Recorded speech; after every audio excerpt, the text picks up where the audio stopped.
자, 여러분의 귀염둥이 패스터 제임스입니다. 오늘은 서동영 목사님을 모시고 목사님 너무 잘생기셨고 앞에서 찬양도 하시고 하는 모습 보면서 함께 좀 나누면 좋겠다 생각했다가 이제야 좀 만나게 되었고요. 목사님 간단하게 좀 가족 소개라든지 그다음에 뭐 무슨 일을 좀 맡고 있는지 이 정도 한번 소개해 주시면 좋겠습니다. 네, 안녕하세요. 네, 저는 서동영 목사입니다. 청년 1부에서 진장으로 청년 1부 일진을 3년째 이렇게 담당하고 있고요. 쿠바 선교를 올해부터 담당하고 있습니다. 우리 최성근 목사님도 쿠바를 잘 다녀오셨는데 제가 좋은 목사님들 뒤를 이어서 쿠바 선교를 담당하고 있고요. 그리고 주일 1부 예배를 강우중 목사님과 한 주씩 번갈아 가면서 찬양 인도를 하고 있고 금요일에 한 번씩 찬양 인도를 하고 있습니다. 저는 이제 가족은 딸이 둘이 있고요. 그리고 집사람이 있는데 저희 딸들은 8살, 5살이고 둘 다 이제 굉장히 저를 닮아서 이쁜 것 같습니다. 아내를 닮아서 볼 때마다 너무 설레고 좋고요. 아내는 선교단체에서 만나게 돼서 교제를 시작했고 이렇게 결혼을 하기 전에 5년 동안 교제를 했습니다. 아내가 선교단체 그 섬김 때문에 타지에 가 있고 저도 이제 그 시기에 신학을 공부하는 교회를 섬기던 시기라 떨어져서 지내다가 제가 이제 신학 공부가 끝나고 아내에게 강제적인 프로포즈를 해서 결혼하지 않으면 안 된다. 이제 목사가 되어야 되는데 결혼하지 않으면 안 된다. 이런 이제 강제적인 반협박으로 프로포즈를 해서 아내가 감사하게도 있던 곳에서 저에게 와서 구원을 해주셔서 이렇게 결혼한 지 지금 이제 한 9년 차 되었고요. 고향은 부산이고 삼일교회는 4번째 사역지입니다. 보통 제가 웬만하면 목소리 좋다라고 하지 않거든요. 제가 좋다고 생각하니까. 목사님 너무 좋으세요. 목소리. 찬양하면서 소리가 좋다. 너무 좋은데 네. 또 얼굴까지 잘생겨가지고 감사합니다. 참 부럽습니다. 따님은 아빠 닮아야 잘 산다. 이쁘다고 네. 해서 네. 저도 제 딸이 저랑 똑같이 생겼는데 너무 이쁠 것 같은데요. 네, 이쁩니다. 네. 귀염둥이 패스터 제임스. 저는 여러분의 귀염둥이 네. 패스터 제임스입니다. 자, 그러면 우리 목사님 잠깐 이야기 도중에 선교단체에서 사모님 만나셨다고 했는데 사모님은 어떤 선교단체에서 만나셨나요? 저는 예수전도단이라고 대학생 때 들어가게 됐고 저하고 아내는 학교는 다른데요. 같은 선교단체 안에 찬양팀이 있는데 그 찬양팀에서 이렇게 알게 되었습니다. 네. 그럼 두 분이 같이 또 찬양 사역도 같이 네, 저희가 같이 네. 찬양팀을 2년을 같이 했습니다. 네. 기회 되면 가족끼리 한번 찬양. 안 그래도 제 아내는 또 네. 성을 했으니까 했잖아요. 저는 뭐 그런 쪽은 아니지만 네네 목사님도 네. 워낙 또 제가 같이 좀 깜짝 해보면 좋겠다는 생각이 나중에 인터뷰 이후에 한번 네네네네네 한번 짜보면 좋겠어요. 네네네 기대하셔도 좋을 것 네. 같습니다. 찬양사역도 하고 선교단체 활동하다가 목회를 하게 되신 이유가 있을까요? TMI인데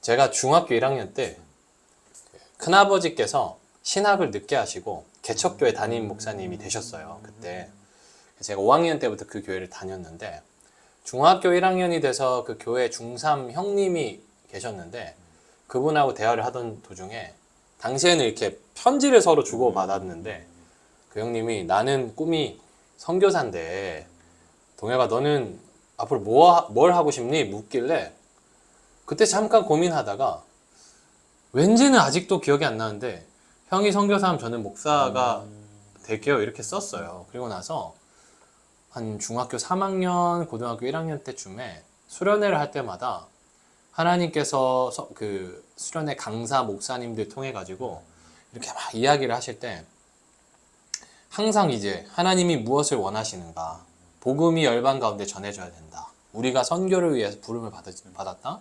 이런 메시지들을 계속 듣게 되니까 제가 나는 하나님 위해서 살고 싶은데 그러면 선교를 해야 되는 거구나. 그래서 막연하게 저도 그때부터 하나님 어떤 나라, 어떤 민족을 품어야 되나요? 기도를 많이 했어요. 당시에는 이제 그 미전도 종족에 대한 그 선교에 대한 관심이 많았던 때였던 것 같아요. 그래서 하나님 저는 어느 민족, 어느 나라로 가야 되나요? 그 기도를 한 몇 년 했던 것 같아요. 그런데 그 기도를 할 때마다 저는 정확하게 그 어디로 가야 될지 모르겠더라고요. 그래서 이 시간이 중3 그때부터 해서 고등학생 시절이 이제 지나면서 수능을 쳤는데 담임 목사님께서 제 큰아버지신데 제가 이제 수능을 끝나고 나서 찾아가서 진학을 어떻게 하면 좋을까요? 여쭤보니까 큰아버지께서 저는 당연히 그래 총신대학을 가서 공부를 하고 너가 앞으로 신학을 해서 목사를 하면 좋겠다 이렇게 말씀하실 줄 알았는데 왜냐면 제가 선교사에 관심이 있는 걸 아시니까 근데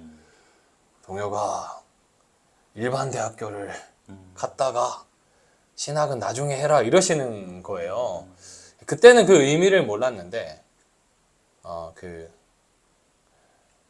개인적인 그 가정사이긴 한데 이제 사촌 형님께서 총신대 학부 신대원까지 공부하시다가 공부하시던 중에 소명이 아닌 걸 깨닫고 이제 교대로 가셔서 다시 공부를 하셔서 이제 뒤늦게 초등학교 교사가 되셨거든요. 그러니까 이제 그런 과정을 지켜보시다가 저를 생각하신 것 같아요. 지금 돌아보니까. 그래서 그때 그렇게 말씀을 하셔서 일반 대학교를 어쨌든 가게 됐는데 일반 대학교에서 선교단체를 들어갔습니다. 예수전도단을 그때 아까 말씀드렸던 거기에 들어가서 계속해서 신앙생활을 하고 개척교회다 보니까 청년부가 교회에 없었거든요.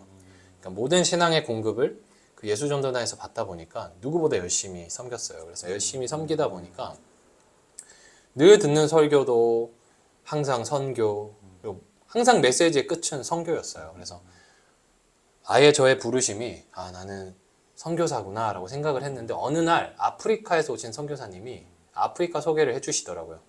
아프리카는 기독교 복음화율이 최소 70, 80, 90% 이렇게 되는데 그런데 그 안에 토속적인 신앙과 종교와 하나님에 대해서 그들이 믿는 것 같지만 하나님 외의 것들이 너무 섞여 있기 때문에 대부분이 이름만 그리스도인이다. 명목상의 그리스도인이다. 이런 이야기를 하셔서 제가 그 설교를 듣는데 문득 제 안에 좀 가슴이 뜨거워지면서 하나님이 나를 어쩌면 이 땅에 있는 명목상의 그리스도인을 위해서 부르신 건 아닌가라는 기도를 하게 됐어요. 그때부터. 그래서 명목상의 그리스도인이 선교지가 될 수 있구나. 예수를 믿는다고 해도 하나님에 대해서 온전히 알지 못하는 자들에게 하나님의 복음을 명확하게 심어주고 계속해서 그들을 향해 나아가야 되는구나 라는 그런 소명을 깨닫게 됐어요. 그래서 그때부터 하나님 저는 그러면은 명목상의 그리스도인을 위해 살겠습니다 하면서 명목상의 그리스도인 특별히 청년들에 대한 관심을 갖게 되고 그때부터 좀 그런 꿈을 가지게 됐고 대학생활을 하는 동안에 이제 그러면 평신도로서 선교사적 삶을 살아야 될지 아니면은 풀타임 사역자로서 살아가야 될지 풀타임 사역자로서는 목회자가 될지 선교단체에서 이렇게 섬길지 이런 고민들이 있었는데 자연스럽게 기도하는 과정에 하나님께서 자연스럽게 인도를 해주셨어요. 제가 이제 나름 4학년 때 선교단체에서 저에게 간사를 같이 하자고 콜링이 올 거라고 생각했던 시기가 있는데 제가 생각했던 시기와 6개월, 1년이 지나서 그 콜링이 왔고 제가 그 사이에 이제 신학을 공부해서 필드로 나가야 되겠다 생각을 하게 되고 그렇게 자연스럽게 인도하심을 받던 중에 교회 사역을 하게 되고 그 안에서 이제 명목상에 이제 그리스도인들을 품게 되고 청년 사역을 하게 되고 이런 과정들이 있었습니다. 자, 그러면 이제 그런 상황에서 우리 교회에 와서 우리 청년들하고 사역을 하다 보니까 좀 어떤 기쁨이 있는지 또 어떤 이야기를 또 해주고 싶은지 청년들이 목사님 너무 좋아요. 목사님 말씀에 은혜 받았어요. 목사님의 제자로서 이렇게 목사님과 함께 하나님 알아가는 게 가장 기뻐요라는 그러한 말들을 듣는 시간보다는 부서 안에 청년들의 고민이나 또 그들의 어떤 씨름들 또는 뒤돌아서고 말썽 부리고 청년들 안에 관계적인 씨름이 있고 또 개인적인 문제에 넘어지는 모습들을 보면서 그런 청년들의 실제적인 삶 때문에 함께 아파하다 보니까 마음이 많이 이렇게 공감이 되면서 저도 이렇게 마음이 늘 이렇게 그들이 아프면 저도 아프고 그들이 괴로우면 저도 아프고 괴롭고 이럴 때가 많았는데 그럼에도 불구하고 그랬던 청년들이 매주 그러는 건 아니지만 한 번씩 목사님과 함께 이렇게 사역을 하게 되고 또 신앙생활 함께 함으로써 하나님 알게 되어서 기쁘다. 그래서 너무 하나님을 아는 것이 즐거움이다라는 그런 이야기를 할 때 사실 너무 행복했던 것 같아요. 제가 처음 사역했던 교회가 강서구에 화곡동에 감람원 할 때 람원에서 람원 교회인데 그 교회에 이제 3, 4학년을 맡아서 2년 사역을 했는데 한 번은 이제 한 아이가 1년 지나서 저한테 편지를 줬는데 그 친구가 사실 한 번도 표현을 안 했고 예배 시간에 이 친구가 잘 듣는지도 모를 정도로 소극적인 친구였는데 아직도 편지 내용이 기억나는데 목사님이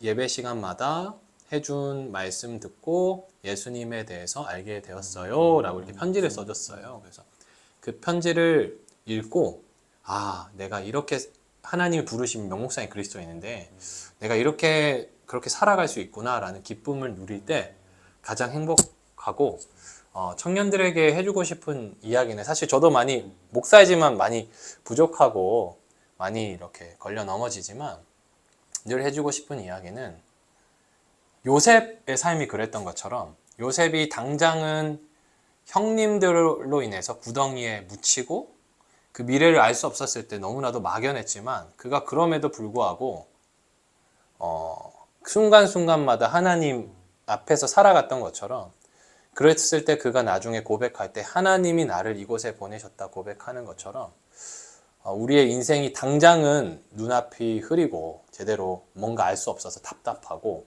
또 하나님 나에게 당장 응답해 주지 않는 것 같아서 너무 괴로울 때가 많은데 그럼에도 불구하고 하나님의 때와 하나님의 도우심을 기억하면서 하나님 앞에 날마다 살아갈 때 하나님의 말씀으로 나의 삶을 묵상해내는 그런 하나님의 관점으로 기다리고 살아가면 좋겠다 이런 이야기를 좀 해주고 싶었고 그런 태도로 살아갔으면 좋겠다 이런 좀 같이 저도 그렇고 청년들도 그렇고 그런 삶을 살면 좋겠다 이런 생각을 요즘에 좀 하는 것 같아요. 앞으로 또 어떤 목사가 되고 싶은지.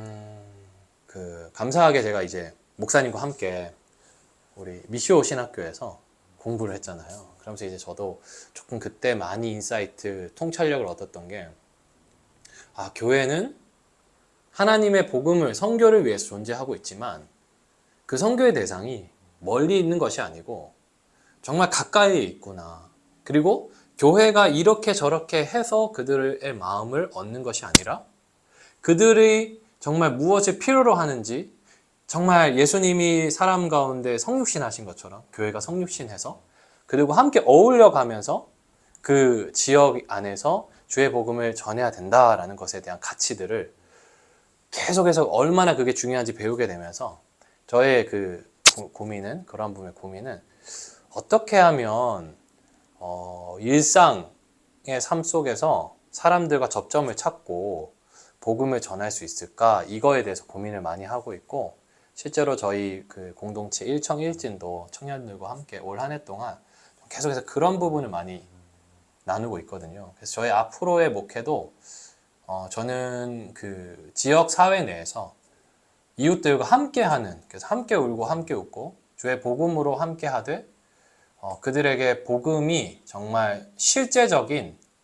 삶으로 드러날 수 있도록 제가 좀 그렇게 준비되어 가는 그리고 준비해서 그들에게 그런 교회를 보여주고 그런 예수님을 드러내는 그런 목회에 대해서 좀 계속 생각을 하고 있는데 많이 아직도 좀 배워야 할 것 같고 많이 좀 구체적인 어떤 그림들을 좀 그려가야 될 것 같아요. 들어주셔서 감사합니다. 네, 감사합니다. 늘 이렇게 만나면 꼭 마지막으로 저에 대해서 좀 좋아 보이는 장점 또는 또 해주고 싶었던 이야기 이런 거 한두 마디 정도를 꼭 부탁을 드리거든요. 네, 저희가 짜고 하는 게 아니니까. 네, 전혀 짜고 하지 않았고 사실 꼭 하고 싶었던 목사님의 멋있는 부분은 예배 사회를 하실 때 진짜 너무 멋있어요. 그 처음에 딱 말씀 한 마디를 딱 뛸 때 집중이 확 돼요. 그 목소리 톤이나 정말로 그 예배에 대해서 좀 약간 하나님의 그 소리를 제 목소리 잘 들어본 적 없지만 성경에서 하나님 목소리를 표현할 때 우레와 같이 이런 표현들을 많이 쓰는데 목사님 딱 말씀하실 때 진짜 그 압도하는 그런 딱 그 톤으로 말씀하실 때 와 진짜 멋있다.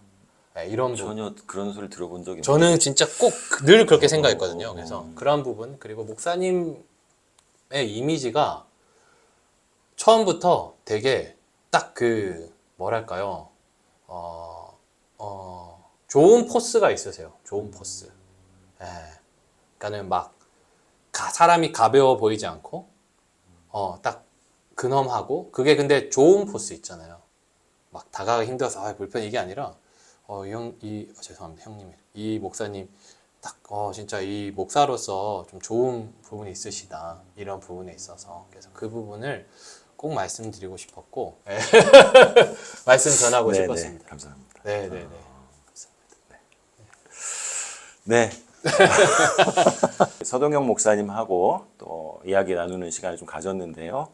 우리 성도님들, 우리 청년들이 또 목사님의 또 이러한 이야기들도 함께 귀 기울여 들어주시고 함께 또 동역자가 되어서 기도해 주시고 또 옆에서 응원해 주시고 또 함께 마음을 담아서 서로 손잡아 줄 수 있는 사역을 좀 기대해 보게 됩니다. 자, 지금까지 여러분의 귀염둥이 패스터 제임스였습니다.